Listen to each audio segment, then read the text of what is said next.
ጤና ይስጥልን የተወደዳችሁ የመሃል ሚዲያ አድማጭ ተመልካቾቻችን እንደምንውላችኋል። እነሆ ዘወትር በዚህ ሰዓት ወደ እናንተ የሚደርሰው መሃል ዜናችን ተጀምሯል። በቅድሚያም ዋና ዋናዎቹን በማስቀደም እንጀምራለን። የህወሓት ቡድን እየፈጸመ ያለው ግፍ የህዝብ ጠላት ሆኖ መቀጠሉን የሚያሳይ ነው ሲል የዋግምራ ብሔረሰብ አስተዳደር አስታወቀ። ጠቅላይ ሚኒስትር ዶክተር አብይ አህመድ በሆዋንጂያን ልዩ የኢኮኖሚ ዞን የሚገኘውን የጎበዝ ሶላር ሴል ማምረቻን ጎበኙ። ከውጭ ፕሬዝዳንት ትራምፕ በአውሮፓ ተሽከርካሪዎች ላይ የ25% ታሪፍን ጣሉ። ቀደም ብለን ያደረስናችሁ ለዛሬ ለተቀዳሚ ወደ እናንተ እንዲደርሱ ያጠናቀርናቸው ዜናዎቻችን መካከል አበይት ርዕሰ ጉዳዮቻችን ናቸው። ዜናውን ላይክ እና ሼር ሚዲያችንን ሰብስክራይብ በማድረግ ቤተሰብነታችሁን ታጠነክሩ ዘንድ የአክብሮት ግብዣችንን እያቀረብን ከመሸጋገሪያ በኋላ ስንመለስ በዝርዝር ወደ ያዝናቸው እናልፋለን። ታላቅ የምስራች ከሜሪት ፕሮፐርቲስ ለንግድ ሱቅ ፈላጊዎች በሙሉ እርሶ ይነግዱ እንጂ ትርፋማ የሚሆኑባቸውን አሊያም ቢያከራዩ አዋጭ የሆኑ የንግድ ሱቆችን በመሃል ተክለ ሃይማኖት ለሽያጭ ማቅረባችንን ስንገልጽ በታላቅ ደስታ ነው። ሜሪት ፕሮፐርቲስ ከሰፊ ካሬ አማራጮች ጋራ ከ11 ካሬ እስከ 32 ካሬ የንግድ ሱቆችን ከ2.2 ሚሊዮን አጠቃላይ ክፍያና ከ440 ሺህ ብር ቅድመ ክፍያ ጀምሮ የግሎ ማድረግ ይችላሉ። እንዲሁም የመኖሪያ አፓርትመንቶችን ለምትፈልጉ ውድ ደንበኞቻችን ሜሪት ፕሮፐርቲስ አራዳ ፓርክ ፊት ለፊት ከባለ 1 እስከ ባለ 3 መኝታ አፓርትመንቶችን ከ30% ታላቅ ቅናሽ ጋራ ይዘንሎት ቀርበናል። ታዲያ ይሄ የማይደገም እድል ሳያመልጣችሁ ከስር ባለው ስልክ ይደውሉልን።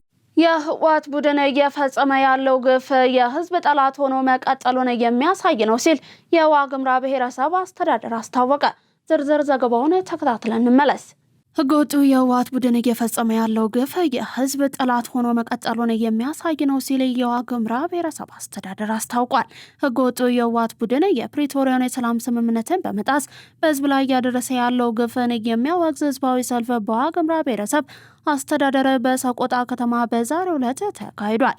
የብሔረሰቡ አስተዳደር ምክትል አስተዳዳሪና የኢንዱስትሪ ኢንቨስትመንት መምሪያ ኃላፊ አቶ ሹመት ጥላውን እንደገለጹት የፕሪቶሪያው የሰላም ስምምነት ለአካባቢው ሰላምን ያስገኘ ነበር። ይሁን እንጂ ህገወጡ የህወሓት ቡድን ስምምነቱን በመጣስ በአካባቢው ዳግም ወረራ በማካሄድ እንዲሁም ህዝቡን በማፈናቀል ለችግር እንዲጋለጥ እያደረገ ይገኛል ነው ያሉት። በአሁኑ ወቅት በብሔረሰብ አስተዳደሩ በሚገኙት የአበርገሌና ጻግብጅ ወረዳዎች ነዋሪዎች ላይ ከፍተኛ ግፍና መከራ እየደረሰ እንደሚገኝም ተናግረዋል። ቡድኑ በቅርቡ በአበርገሌ ወረዳ የፈጸመው ወረራ የፕሪቶሪያውን የሰላም ስምምነትን በግላጭ እንደተጣሰ ማሳያ ነው ያሉት አቶ ሹመት ህዝቡን በማፈናቀል ዝርፊያ እየፈጸመ መሆኑን ጠቅሰዋል። ይህ እኩይ ድርጊት በመጪው ግንቦት 24 የሚካሄደውን ጠቅላላ ምርጫን ለማደናቀፍ ታልሞ እየተሰራ መሆኑን በመገንዘብ ህዝቡ በነቂስ ወጥቶ ቡድኑን ማውገዙ ተገቢነት ያለው እንደሆነም ተናግረዋል። የሰቆጣ ከተማ ተቀዳሚ ምክትል ከንቲባ አቶ ጌትነት እሸቱ በበኩላቸው ህገወጡ የህወሓት ቡድን በሚፈጽመው ግፍ ዜጎች ከቀያቸው ተፈናቅለው ህጻናትም ከትምህርት ገበታ ውጭ ሆነዋል ብለዋል። የፕሪቶሪያውን የሰላም ስምምነትን በመጣስ በህዝብ ላይ እየደረሰ ያለው ግፍና መከራ ለሰላም ደንታ እንደሌለው ማሳያ መሆኑን የኢትዮጵያን ህዝብና ዓለም አቀፉ ማህበረሰብ እንዲገነዘብ ነው የጠየቁት። በሰቆጣ ከተማ በዛሬው ዕለት የተካሄደው ሰላማዊ ሰልፍ ተሳታፊዎቹ በበኩላቸው የህገወጡ የህወሓት ቡድን ተላላኪዎች ጠቅላላ ምርጫውን ለማደናቀፍ በቅንጅት እየሰሩ መሆናቸውን ተገንዝበናል ያሉት። በዚህም ጸረ ህዝብ ተግባራቸውን በይፋ እየተገበሩ ነው ሲሉም በሰልፉ ወቅት ተደምጠዋል። ወረራና ዘረፋው ለዋግምራ ህዝብና ለኢትዮጵያ ሰላም እንቅፋት በመሆኑ መንግስት የህግ ማስከበር ስራ ሊያከናውን ይገባል ሲሉም ጠይቀዋል። ዛሬ ማለዳ በተካሄደው ህዝባዊ ሰልፍ ላይ የሰቆጣ ከተማ ነዋሪዎችና ከወረዳዎች ተፈናቅለው በአካባቢው የተጠለሉ የህብረተሰብ ክፍሎች ተሳታፊ ሆነዋል። የኢፌዴሪ ጠቅላይ ሚኒስትር ዶክተር አብይ አህመድ በሆዋንጂያን ልዩ የኢኮኖሚ ዞን የሚገኘውን የጎበዝ ሶላር ሴል ማምረቻን ጎበኙ።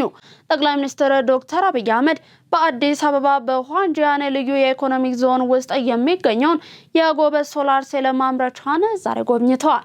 ጠቅላይ ሚኒስትር ዶክተር አብይ አህመድ በማህበራዊ ትስስር ገጻቸው ባሰፈሩት መሰረትም ፋብሪካው በ2025 የኢንቨስትመንት ፎረም ኢንቨስት ኢን ኢትዮጵያ ፎረም አማካኝነት በተፈረመው ስምምነት መነሻ በ$100 ሚሊዮን የመጀመሪያ ምዕራፍ ግንባታ የተቋቋመ መሆኑን አውስተዋል።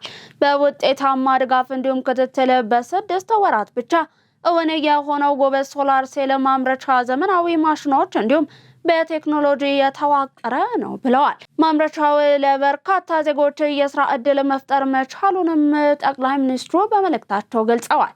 በመጀመሪያው ምዕራፍ 2 ጊጋዋት ዓመታዊ የማምረት አቅም ያለው ፋብሪካው የኢትዮጵያን የኃይል ፍላጎት ሙሉ በሙሉ ከታዳሽ ኃይል ለማድረግ የተጀመረውን ሀገራዊ ራዕይ እውን ለማድረግ የተደማሪ አቅም መፍጠሩን ነው ያብራሩት። በዚህ የኢንዱስትሪ ፓርክ ውስጥ የሚገኘውን የጫማ ማምረቻ እንዲሁም ንዑስ ኤሌክትሪክ ጣቢያን መመልከታቸውንም በመልእክታቸው አክለው ገልጸዋል። የብልጽግና ፓርቲ የምርጫ ቅስቀሳ መርሃ ግብር በአዲስ አበባ ስታዲየም እየተካሄደ ነው። ብልጽግና ፓርቲ የሰባተኛው ጠቅላላ ምርጫ የምረጡኝ ቅስቀሳ መርሃ ግብሩን ኢትዮጵያን ወደ ተምሳሌት ሀገር በሚል መሪ ሀሳብ በአዲስ አበባ ስታዲየም እየተካሄደ ነው። በቅስቀሳ መርሃ ግብሩ የአዲስ አበባ ከተማ አስተዳደር ከንቲባ አዳነች አቤቤ እንዲሁም ሌሎች ብልጽግና ፓርቲን በመወከል ለሕዝብ ተወካዮች ምክር ቤት እንዲሁም ለአዲስ አበባ ምክር ቤት የሚወዳደሩ እጩዎች ተገኝተዋል። ብልጽግና ፓርቲ የህብረተሰቡን የማህበራዊና ኢኮኖሚያዊ ተጠቃሚነትን የሚያረጋግጡ ተግባራትን የበለጠ እንደሚያከናውን የብልጽግና ፓርቲ ስራ አስፈጻሚ አባል ከንቲባ አዳነች አቤቤ ገለጹ። የብልጽግና ፓርቲ ሰባተኛው ጠቅላላ ምርጫ ቅስቀሳ በአዲስ አበባ ስታዲየም በመካሄድ ላይ ይገኛል።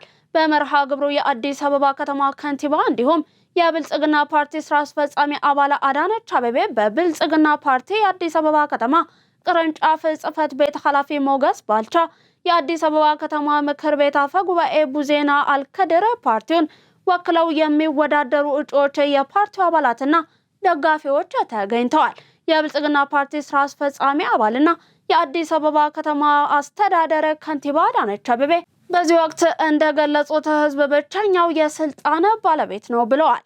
ያለ ህዝብ ተሳትፎና አጋርነት ብልጽግናን እውን ማድረግ እንደማይቻልም አጽንኦት ሰጥተው ተናግረዋል።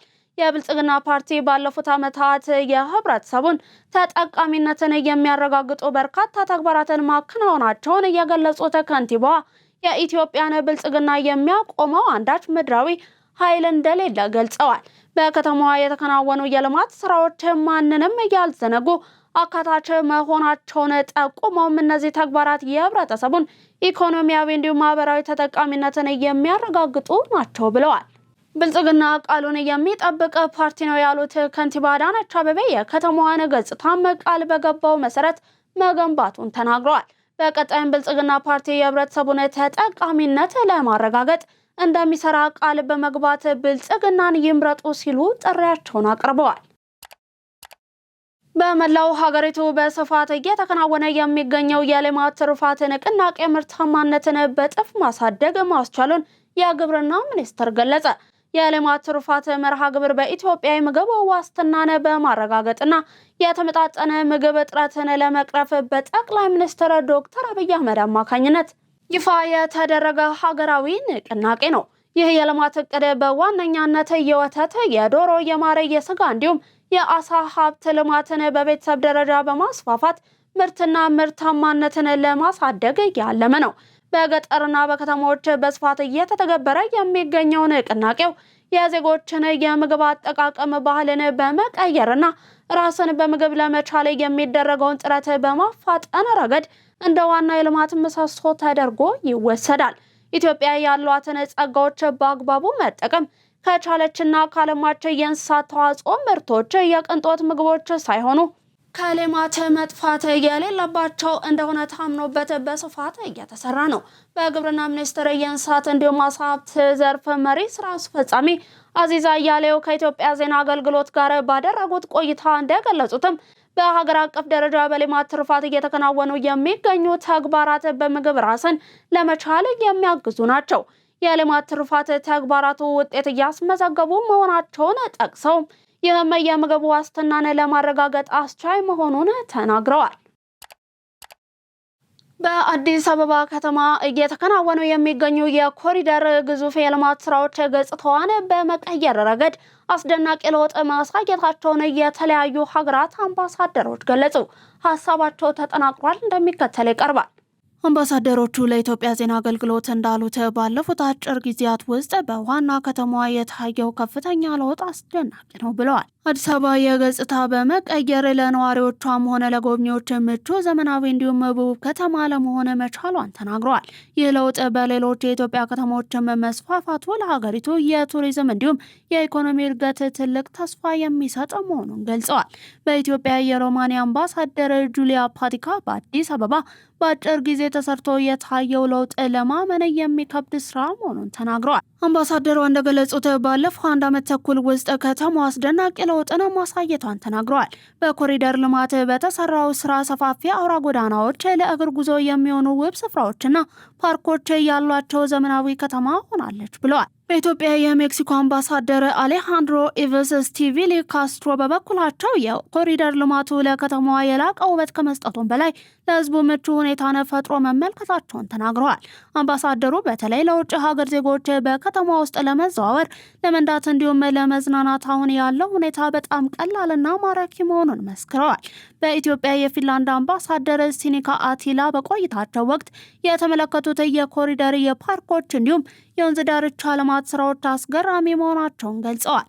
የተሰሩት ስራዎች እጅግ አስደናቂ መሆናቸውን ገልጸውም ከተማዋ ለመኖርም ሆነ ለመዝናናት ተመራጭ እንድትሆን እያደረጋት ነው ብለዋል። በኢትዮጵያ የባንግላዴሽ አምባሳደር ኤርቫይስ ማርሻል ስቲቭን ናዮማ ደግሞ ለውጡ የታየበትን ፍጥነት አስደናቂ ነው ብለውታል። ባለፈው ዓመት ሐምሌ ላይ የነበረው ሁኔታ እንዲሁም አሁን ያለው ለውጥ ሰማይና ምድር መሆኑን ገልጸዋል። የከተማዋ አስተዳደር ከንቲባ ከተማዋን ዓለም አቀፍ ደረጃን የጠበቀች ለማድረግ እየሰሩት ያለው ስራ እጅግ የሚደነቅ ነው ሲሉም ገልጸዋል። የኢትዮጵያ ብሔራዊ ምርጫ ቦርድ ለዩኒቨርሲቲ ተማሪዎች ያመቻቸውን እድል በመጠቀም የመራጭነት ካርድ መውሰዳቸውን የአሶሳ ዩኒቨርሲቲ ተማሪዎች ተናገሩ። የዩኒቨርሲቲው የተማሪዎች ህብረት ፕሬዝዳንት ተማሪ መልካሙ መላክ እንደገለጸው የዩኒቨርሲቲ ተማሪዎች ዲሞክራሲያዊ መብታቸውን ተጠቅመው ለሀገር ግንባታ፣ ለሰላምና ልማት አስተዋጽኦ የሚያደርግ ፓርቲን እንዲመርጡ እድል መመቻቸቱ የሚበረታታ ነው ብለዋል። ተማሪዎች ባሉበት ሆነው በቴክኖሎጂ ታግዘው በመመዝገብ የሚችሉበት ሁኔታ መፈጠሩም በሰባተኛው ጠቅላላ ምርጫ ሂደት የታየ ትልቅ መሻሻል መሆኑን ጠቁሟል። ተማሪ አበባ የኛ ነው በበኩሏ ተማሪዎች በምርጫው እንድንሳተፍ መደረጉ የመምረጥ መብታችንን ተጠቅመን ሀገርን በልማትና በሰላም ግንባታ ወደፊት የሚያራምድ ፓርቲን ለመምረጥ እድል ይሰጠናል ብላለች።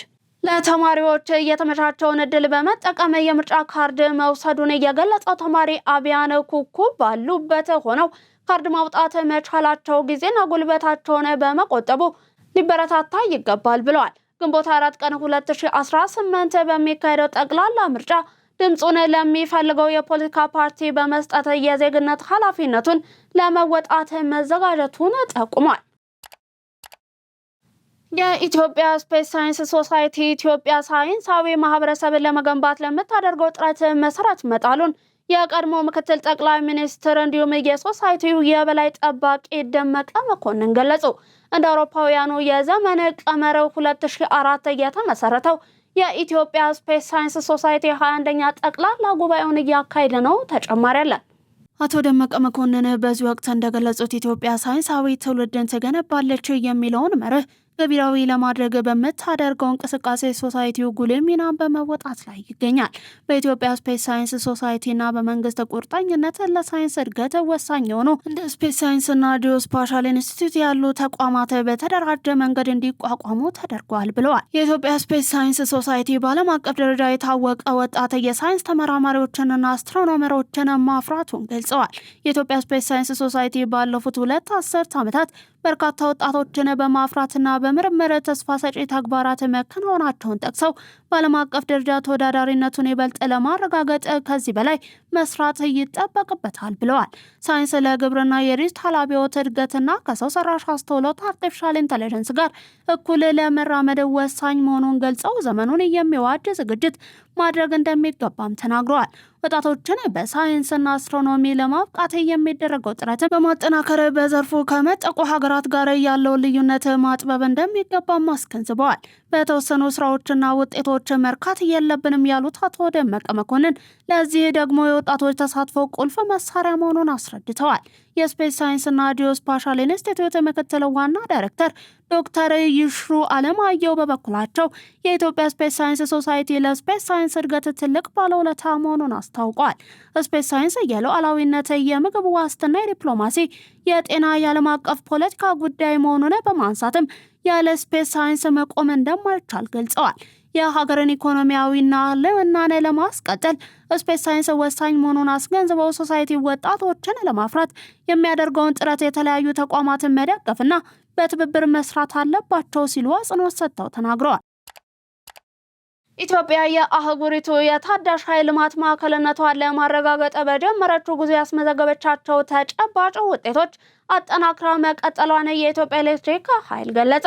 ኢትዮጵያ በታዳሽ የኃይል ምንጮች ላይ ያላትን እምቅ አቅምን በመጠቀም የአፍሪካ ህብረትን የ2063 አጀንዳን ለማሳካትና አህጉሪቱን በኤሌክትሪክ ኃይል ለማስተሳሰር ቁልፍ ሚናን እየተጫወተች ትገኛለች። አሁን ላይ ተግባራዊ የሆኑ ያሉ የቀጠናው የኃይል ሽያጭ ስምምነቶችም ሀገሪቱ የጀመረችው የብልጽግና ጉዞ በተጨባጭ ውጤት እየታጀበ መሆኑን የሚያረጋግጡ ናቸው።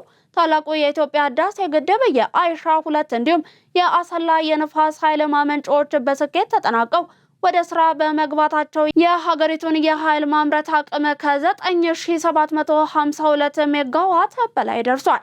የኢትዮጵያ ኤሌክትሪክ ኃይል መረጃ እንደሚያሳየው በ2018 በጀት ዓመት 9 ወራት ውስጥ 24970 ጊጋዋት ሰዓት ኃይል ለሀገር ውስጥና ለጎረቤት ሀገራት ለሽያጭ ቀርቧል። በበጀት ዓመቱ ለውጭ ሀገራት እንዲሁም ለቴክኖሎጂ ኩባንያዎች ከቀረበ የኃይል ሽያጭ ውስጥ 366 ሚሊዮን የአሜሪካ ዶላር ተገኝቷል። ይህም ካለፈው በጀት ዓመት ተመሳሳይ ወቅት ጋር ሲነጻጸር የ138 ሚሊዮን የአሜሪካ ዶላር ብልጫ እንዳለው ነው የተመላከተው። የኢትዮጵያ ኤሌክትሪክ ኃይል የኮርፖሬት ኮሚኒኬሽን ዳይሬክተር ሞገስ መኮንን ከኢትዮጵያ ዜና አገልግሎት ጋር ባደረጉት ቆይታ እንደገለጹትም ኢትዮጵያ አሁን ላይ የኤሌክትሪክ ኃይል የምታመነጨው ከውሃ፣ ከነፋስ ኃይል፣ ከፀሐይ ኃይል እንዲሁም ከጂኦተርማል ነው። የተወደዳችሁ የመሃል ሚዲያ አድማጭ ተመልካቾቻችን እየተመለከታችሁ የምትገኙት ለዛሬ ለተቅዳሜ ወደ እናንተ እንዲደርሱ ያጠናቀርናቸውን የቀን መሃል ዜናችንን ነው። አንድ ደግሞ ከባህር ማዶ ወደ ያዝናቸው እናልፋለን። ታላቅ የምስራች ከሜሪት ፕሮፐርቲስ ለንግድ ሱቅ ፈላጊዎች በሙሉ እርስዎ ይነግዱ እንጂ ትርፋማ የሚሆኑባቸውን አሊያም ቢያከራዩ አዋጭ የሆኑ የንግድ ሱቆችን በመሃል ተክለ ሃይማኖት ለሽያጭ ማቅረባችንን ስንገልጽ በታላቅ ደስታ ነው። ሜሪት ፕሮፐርቲስ ከሰፊ ካሬ አማራጮች ጋራ ከ11 ካሬ እስከ 32 ካሬ የንግድ ሱቆችን ከ2.2 ሚሊዮን አጠቃላይ ክፍያና ከ440 ሺህ ብር ቅድመ ክፍያ ጀምሮ የግሎ ማድረግ ይችላሉ። እንዲሁም የመኖሪያ አፓርትመንቶችን ለምትፈልጉ ውድ ደንበኞቻችን ሜሪት ፕሮፐርቲስ አራዳ ፓርክ ፊት ለፊት ከባለ 1 እስከ ባለ 3 መኝታ አፓርትመንቶችን ከ30% ታላቅ ቅናሽ ጋራ ይዘንሎት ቀርበናል። ታዲያ ይሄ የማይደገም እድል ሳያመልጣችሁ ከስር ባለው ስልክ ይደውሉልን። የአሜሪካው ፕሬዝዳንት ዶናልድ ትራምፕ በአውሮፓ ተሽከርካሪዎች ላይ የ25% ታሪፍን ጣሉ። ለወራት ከቀረጥ እርምጃ የተቆጠቡት ትራምፕ የአውሮፓ ሀገራት የተፈጸሙ የሁለትዮሽ የንግድ ስምምነቶችን ማክበር አልቻሉም ሲሉ ወቅሰዋል። አዲሱ የታሪፍ እርምጃ በአውሮፓ ፖለቲከኞች እንዲሁም የንግድ ካምፓኒዎች ላይ ስጋትን ፈጥሯል። የጀርመን መኪና አምራቾች መንግስት የአጸፋ እርምጃ እንዲወስድ ጉትጎታ ማድረግ መጀመራቸው ተገልጿል። ፕሬዝዳንት ትራምፕ የአውሮፓ ሀገራት በኢራን ጦርነት ለአሜሪካ ድጋፍ አለማድረጋቸው እንዳበሳጫቸው ሲገልጹም ቆይተዋል። ከኔቶ አባልነት መውጣትን ጨምሮ የንግድ ግንኙነቶችን እስከ ማቋረጥ የሚደርስ እርምጃ እንደሚወስዱም በተደጋጋሚ ሲዝቱ ተሰምተዋል።